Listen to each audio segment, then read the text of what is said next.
ये लीजिए ऑरेंज का क्वेश्चन। जब भी ऑरेंज का क्वेश्चन आएगा मैं आपको बता दूं आपको कैसे लगाना है, बड़ा ही सिंपल तरीके से लगा सकते हैं। क्वेश्चन क्या पूछा है कि 6 संख्याओं का औसत 15 है, तो कुल योग कितना होगा? तो जो औसत का ना एक फार्मूला होता है, इसको आपको जानना पड़ेगा। कहेंगे सर कौन सा फार्मूला होता है? तो होता है औसत बराबर होता है कुल संख्याओं का योग। कुल संख्याओं का योग अपान कुल संख्या। कुल संख्या होता है।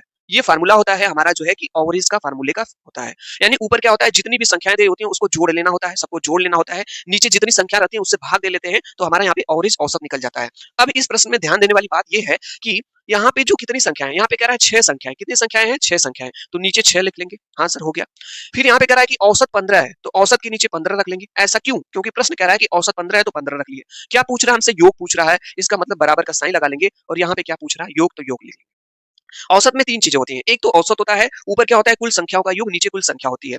अब ध्यान से समझेंगे इसको कैसे हम लोग लगा लेंगे। यहाँ जो 6 है ये भागे के रूप में है, इधर भागे के रूप में है, इधर आएगा तो गुणे के रूप में हो जाएगा। तो 15 गुणे 6 हो जाएगा बराबर योग हो जाएगा।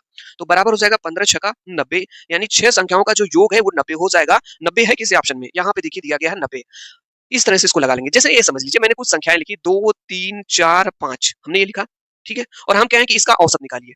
एक एग्जांपल लेते हैं, औसत निकालिए। तो आप कहेंगे सर औसत का फार्मूला ये होता है कि जितनी भी संख्याएं होती हैं सबको सम कर लेते हैं, सबको योग कर लेते हैं। तो इसको हम लोग जोड़ लें। हाँ सर जोड़ लेते हैं। 2 + 3 + 4 + 5 हो जाएगा अपान। नीचे क्या होता है, जितनी संख्याएं होती हैं उनसे भाग दे देते हैं। तो यहाँ पे कितनी संख्याएं? 1 2 3 4, 4 से भाग दे लेंगे तो हमारा औसत आ जाएगा। 3 2 5 4 9, 9 5 कितना हो जाएगा? 14/4। ये हमारा क्या हो जाएगा? औसत हो जाएगा। तो औसत इस तरह से निकालते हैं, चाहे कोई भी क्वेश्चन आएगा कितना भी बड़ा, इसी वाले कॉन्सेप्ट में हम लोग लगा सकते हैं।